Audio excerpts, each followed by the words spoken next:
Muy buenos días. Gusto estar acá para compartir la palabra en esta mañana. Quiero compartir hoy un tema que es muy importante y esencial para la vida cristiana, que se titula ¿Cómo ser dirigidos por Dios?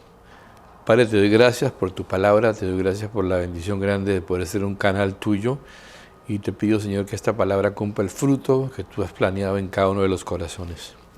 Me entrego a ti, recibe la gloria y toma control de este tiempo en el nombre de Jesús. ¿Cómo ser dirigidos por Dios entonces? Si nosotros somos personas que caminamos fielmente con Dios, obviamente vamos a tener la necesidad de dirección de Él cada vez que vayamos a tomar decisiones en relación a su voluntad para nuestras vidas en cualquier aspecto. De hecho, hay muchas promesas en la palabra acerca del que el Señor dirigirá nuestros caminos. Isaías 58:11 NBI dice lo siguiente: El Señor te guiará siempre, te saciará en tierras resecas y fortalecerá tus huesos. Serás como jardín bien regado, como manantial cuyas aguas no se agotan. Bueno, aquí se establece claramente que el Señor nos pastoreará siempre. Una vez que sabemos que esta promesa es nuestra, debemos saber entonces cómo actuar en relación a ella, cómo discernirla y cómo obtener la dirección de Dios. En cuanto a esto, a la dirección de Dios, hay varios aspectos a considerar. Primero, debemos tener equilibrio, es un punto importante, un primer punto. Incluso mientras buscamos con toda sinceridad la dirección de Dios, podemos conducirnos erróneamente. Entonces, para evitar esto, debemos tener un equilibrio entre los dos extremos: objetividad y subjetividad. El raciocinio humano, intelecto, que se refiere a la objetividad, por un lado, y por el otro lado, el puro emocionalismo, que es la intuición, la subjetividad. ¿Qué pasa con esto? Un extremo rechaza toda experiencia cristiana subjetiva, mientras que el otro está bordeando el puro misticismo. Entonces, la persona que es totalmente objetiva nunca caminará sobre el agua como Pedro. Pues no es racional, no es posible que la gente camine sobre el agua. Por otro lado, el místico subjetivo no comerá fruta con su desayuno si una voz del cielo no le da permiso. Estoy exagerando un poco, pero a veces pasa así. La verdad es que cualquiera de estas dos posiciones extremas es peligrosa para un líder o para un creyente de la iglesia que realmente está interesado en hacer la voluntad de Dios. El hecho es que una vez que se empieza a buscar al Señor con todo el corazón, hay trampas que surgen si uno no tiene el equilibrio entre estas dos cosas. Ahora, con relación al lado subjetivo, miremos lo que dice el apóstol Pablo en 1 Corintios. Vamos a ver 1 Corintios 14:10, Reina Valera 60. Tantas clases de idiomas hay seguramente en el mundo y ninguno de ellos carece de significado. Vamos a ver ahora 1 Corintios 14:10, pero en la Reina Valera actualizada. Tantos géneros de voces, por ejemplo, hay en el mundo y nada hay mudo. Es decir, hay muchas clases de voces que le hablan a uno, así que debemos probarlas para discernir lo que es de Dios y lo que no es de Dios. Por otra parte, no podemos dejar de lado lo subjetivo y ser tan racionales y lógicos que rechacemos justamente uno de los elementos de la fe, que es el experimentar riesgo, ¿verdad? La fe implica un riesgo. Los pasos de fe, que no son otra cosa que una respuesta en obediencia a la palabra de Dios y son esenciales para el éxito. Miremos entonces el balance entre fe y presunción. Cuando usted haga algo que es imposible de hacer y funcione, el ingrediente que hace que funcione es la fe. En cuanto a la dirección de Dios, esa fe tiene que estar basada sobre algo que Dios, algo que sea de Dios. Pues de otra manera, podríamos actuar por presunción y no por fe, lo cual hará que tropecemos y nos salgamos del camino correcto, de la trayectoria correcta. Segundo aspecto, debemos actuar en fe. Tomemos a Elías como ejemplo. La interrelación entre la fe y la dirección de Dios la encontramos claramente ilustrada en la vida de Elías. Miremos lo que Elías le dijo al pueblo en este versículo, 1 de Reyes 18:24, versión NBI. Entonces invocarán ellos el nombre de su Dios y yo invocaré el nombre del Señor. El que responda con fuego, ese es el Dios verdadero. Y todo el pueblo estuvo de acuerdo. Miremos ahora la oración de Elías cuando llegó la hora de la confrontación con los profetas de Baal. Está en 1 de Reyes 18:36, voy a leer versión NBI. A la hora del sacrificio vespertino, el profeta Elías dio un paso adelante y oró así: Señor Dios de Abraham, de Isaac y de Israel, que todos sepan hoy que tú eres Dios en Israel y que yo soy tu siervo, y he hecho todo esto en obediencia a tu palabra. ¿Qué causó entonces la derrota de los adoradores de Baal? En primer lugar, Dios lo inició. Es decir, fue Dios quien inició esta confrontación. En segundo lugar, Dios lo comunicó. Dios le comunicó a Elías lo que quería que Elías hiciera. En tercer lugar, Elías obviamente obedeció. Actuó en obediencia en respuesta a la palabra de Dios. Y por último, el milagro se dio. ¿Cómo podemos entonces obtener la dirección de Dios? Punto número 3 es, debemos seguir las luces direccionales de Dios. Dios nos ha dado lo que podríamos llamar luces direccionales para dirigir claramente nuestro caminar. Estas luces nos mantienen en la ruta correcta. Para que podamos reconocer cómo funcionan estas luces direccionales, voy a usar una ilustración. Cuando un transatlántico, un barco transoceánico, viene desde alta mar de noche hacia un puerto, el capitán pide que un piloto de dicho puerto venga a su barco para que tome el mando del mismo. Este piloto entonces reemplaza al capitán porque conoce mejor el canal de entrada y puede llevar al barco a puerto seguro a través de ciertos lugares peligrosos donde podía encallar. Entonces, para ayudar a este piloto a mantener el curso, una serie de luces de navegación han sido instaladas en el puerto y en la tierra adyacente al puerto. El piloto debe lograr mantener una línea recta con esas luces para asegurarse de que el barco está en el centro del canal de arriba, ¿verdad? De esta manera, al mantener las luces alineadas, no encallará ni efectuará desviaciones que puedan llevar al barco a un final desastroso. Bien, nosotros los creyentes tenemos también unas luces y esas luces de navegación son semejantes a las cosas que el Señor nos da para ayudarnos, como en el caso del barco, a mantenerlos alineados y en la ruta de nuestra experiencia o caminar en nuestra vida cristiana. Entonces, el Señor nos ha dado 7 luces direccionales, básicamente, por las cuales podemos tener su dirección, las cuales nos pueden ayudar a evitar los naufragios. Estas 7 luces son la convicción interna, la confirmación en la Escritura, la confirmación profética, el consejo sabio, la evidencia circunstancial, la paz de Dios y la provisión de Dios. Vamos ahora entonces a examinar brevemente una por una de estas luces. En primer lugar, miremos la convicción interna. La primera luz direccional de Dios es lo que podríamos llamar la convicción interna o lo que llamamos el testimonio del Espíritu, esa voz interior que está allí. Hechos 16, 6 y 7 nos sirve para ilustrar este punto. NBI. Atravesaron la región de Frigia y Galacia, ya que el Espíritu Santo les había impedido que predicaran la palabra en la provincia de Asia. Cuando llegaron cerca de Misia, intentaron pasar a Bitinia, pero el Espíritu de Jesús no se lo permitió. Vemos en este pasaje que el apóstol Pablo estaba intentando entrar en Asia, pero Dios quería que fuera en otra dirección. El Espíritu le había impedido 2 veces entrar en Asia y luego le presentó una visión en la cual un hombre de Macedonia le hablaba. Veamos entonces Hechos 16, 8 al 10, NBI. Entonces, pasando de largo por Misia, bajaron a Troas. Durante la noche Pablo tuvo una visión en la que un hombre de Macedonia, puesto de pie, le rogaba: pasa a Macedonia y ayúdanos. Después de que Pablo tuvo la visión, enseguida nos preparamos para partir hacia Macedonia, convencidos de que Dios nos había llamado a anunciar el Evangelio a los macedonios. Podemos ver aquí cómo en el versículo 10 Pablo llegó a una convicción y seguridad interna de que Dios deseaba que fuera a Macedonia. Así que fue ahí en su interior, en una convicción interna, donde comenzó la dirección de Dios para Pablo. En primer lugar, tienes que tener alguna convicción interna de lo que Dios desea antes que cualquier otra cosa que pueda venir después. Es decir, la convicción interna debe venir en primer lugar. El Señor pone la responsabilidad sobre ti para determinar lo que Él desea para tu vida. Entonces, la perfección de este conocimiento interior de lo que tú sientes que Dios quiere que hagas puede conseguirse mediante dedicarse persistentemente a esperar en Él, orar fervientemente, buscar su rostro. No buscar que Dios te hable, eso es una consecuencia. Esperar hasta que descienda sobre ti la convicción de su verdadera voluntad. Ahora, puede que uno no se encuentre absolutamente seguro de ello, pero este es necesariamente el punto de partida. Algunos acuden a un ministerio profético para recibir alguna palabra del Señor, como si se tratase de un adivino. Pero esto es un error. Si buscas y obtienes dirección de otros antes de oír algo del Señor, es muy probable que termines confundido. Primero debe venir la voz interior a ti.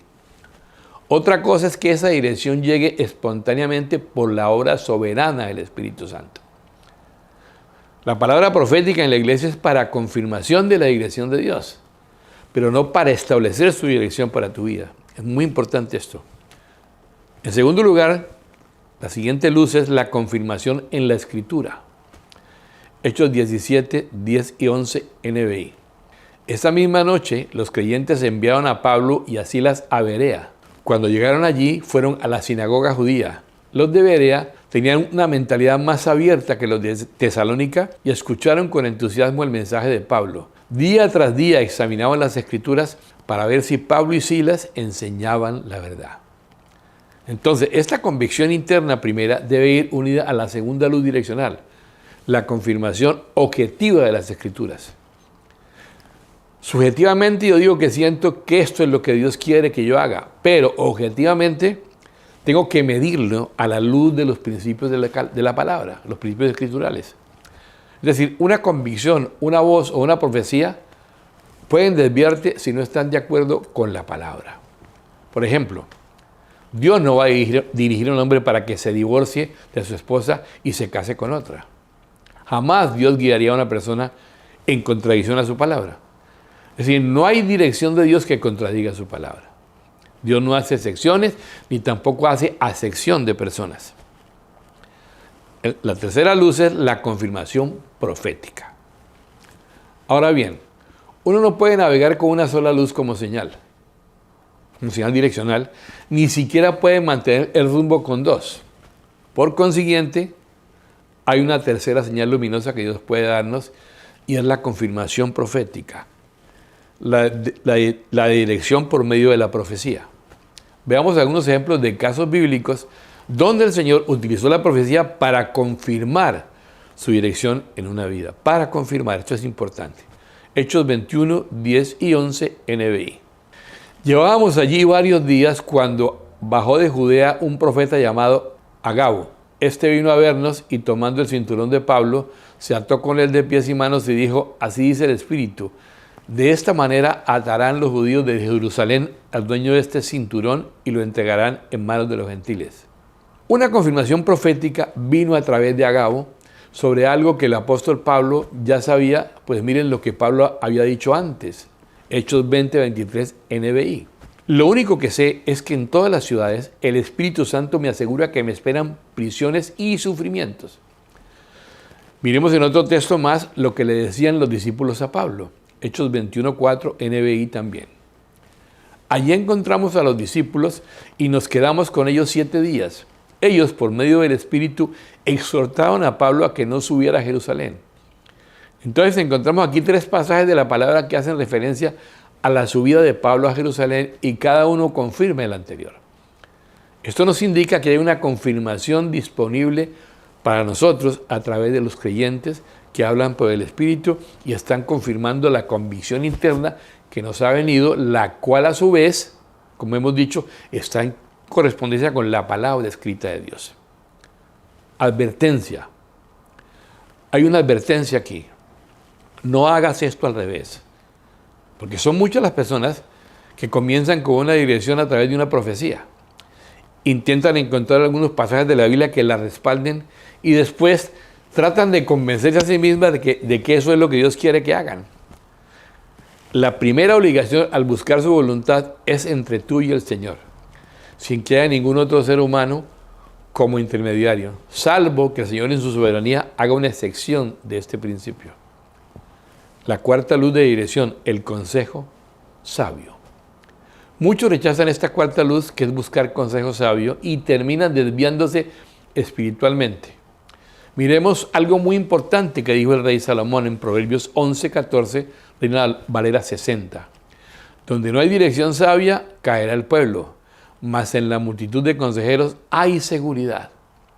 Cada vez que haya presión o un apresuramiento en tu espíritu, y no puedas esperar para recibir un consejo sabio, ten cuidado. Estás a punto de desviarte. Isaías 28:16, Reina Valera revisada del 95, dice lo siguiente: por eso Jehová el Señor dice así: he aquí que yo he puesto en Sión por fundamento una piedra, piedra probada, angular, preciosa, de cimiento estable. El que crea no se apresure. El profeta Isaías dice algo aquí muy claro: el que cree no se dejará llevar por el apresuramiento. Entonces, cuando hablo de buscar consejo sabio, yo no estoy diciendo que acudas a un novato, a alguien recién convertido o a alguien inmaduro.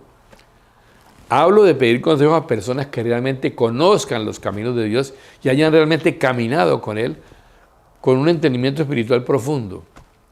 Uno debe ser sensato y ejercer sabiduría para pesar el consejo sabio en el corazón y poderlo ver como una de las luces direccionales de Dios. Una quinta luz: la evidencia circunstancial. Al continuar buscando la dirección divina, el Señor nos provee una quinta señal o luz direccional que confirma las circunstancias, y es lo que podríamos llamar evidencia circunstancial. Cuando estemos caminando en el centro de la voluntad del Señor, teniendo una convicción interna, quizás una confirmación profética y un consejo sabio, todos en línea con las Escrituras, a menudo veremos circunstancias definidas que confirman. El Señor empezará a dar evidencia circunstancial favorable de que estamos en la trayectoria correcta. Al respecto de este punto, puede haber excepciones en ocasiones en que el Señor está tratando con nosotros. Hay tiempos cuando uno camina con Dios y en los cuales Él nos habla aunque todas las circunstancias estén en contra nuestra. Y solo tú sabes que te ha hablado de una manera tal que es vital marchar hacia adelante. Josué 3, 15 y 16, NBI. Ahora bien, las aguas del Jordán se desbordan en el tiempo de la cosecha. A pesar de eso, tan pronto como los pies de los sacerdotes que portaban el arca tocaron las aguas, éstas dejaron de fluir y formaron un muro que se veía a la distancia más o menos a la altura del pueblo de Adán, junto a la fortaleza de Zaretán.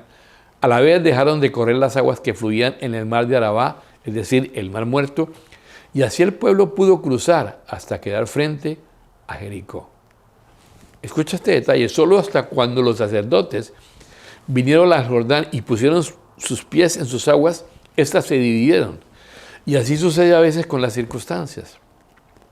Puedes caminar directamente hacia el Jordán y ver cómo se divide, o también caer en sus profundas aguas y hundirte si no tienes una palabra del Señor y no te estás moviendo en el orden escritural, siguiendo el consejo apropiado, pues eso no es fe, sino presunción.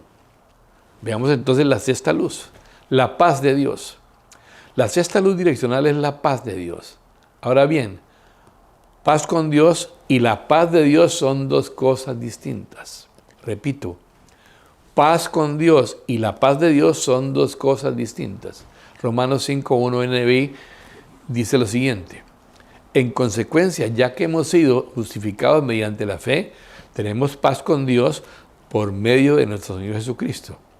Entonces, cuando tú eres salvo, eres limpio por la sangre, justificado, o cualquier término similar que quieras usar, en realidad tienes paz con Dios, la cual es una sensación bastante diferente a la paz de Dios que viene al corazón del creyente cuando camina en obediencia a la perfecta voluntad de Dios.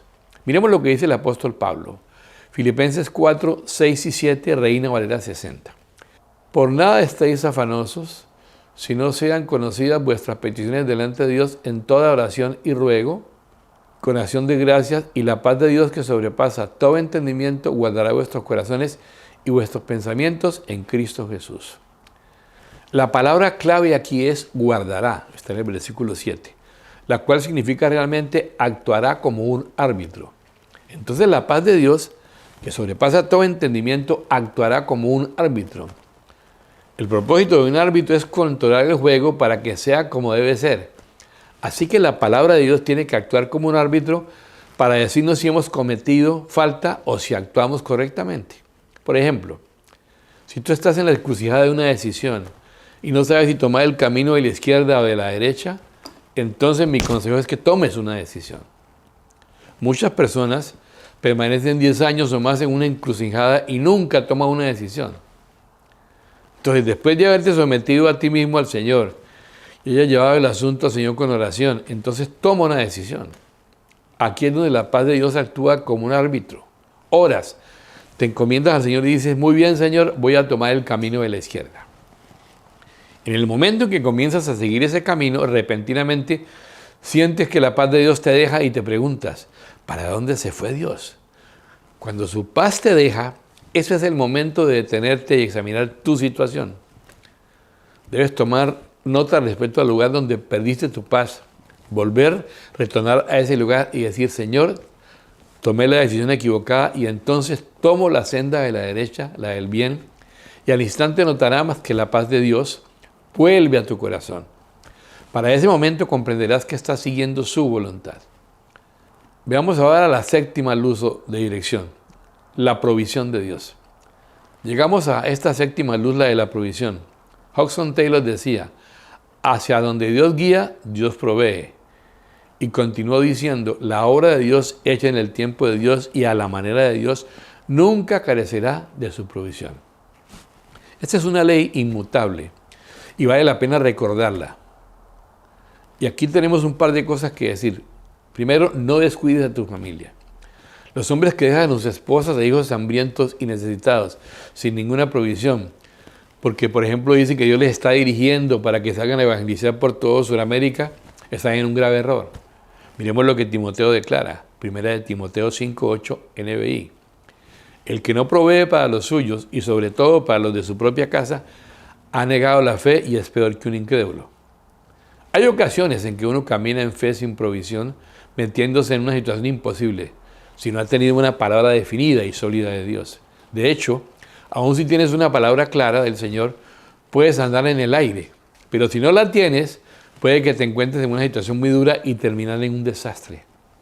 Yo no estoy hablando del sufrimiento que una familia puede experimentar a causa de persecución. Si, por ejemplo, el esposo, por compartir el evangelio en cierto ambiente hostil, lo meten a la cárcel y no puede proveer las necesidades de su familia. Esto es muy distinto al comportamiento irresponsable que aquí nos muestran al viajar a muchos lugares compartiendo el evangelio, mientras que su esposa e hijos están desamparados en su hogar. Un segundo aspecto aquí en la provisión es, algunas veces Él no provee. Watchman Nee dice que la provisión es uno de los primeros modos que Dios tiene de restringir a sus siervos, súper celosos, que están yendo más allá de su voluntad para sus vidas.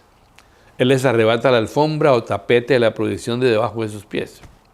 Hemos visto entonces que el Señor, para guiarnos, nos provee de 7 luces direccionales para mantenernos sobre el camino correcto en nuestro caminar cristiano. Hemos hablado entonces de tener una convicción interna de lo que Dios quiere que hagamos, de la necesidad de que esa convicción esté en línea con la Escritura o la Palabra, de la confirmación profética que nos dé dirección, de la sabiduría, también del consejo piadoso, de las circunstancias que confirman de la paz de Dios que actúa como un árbitro y finalmente de la provisión de Dios.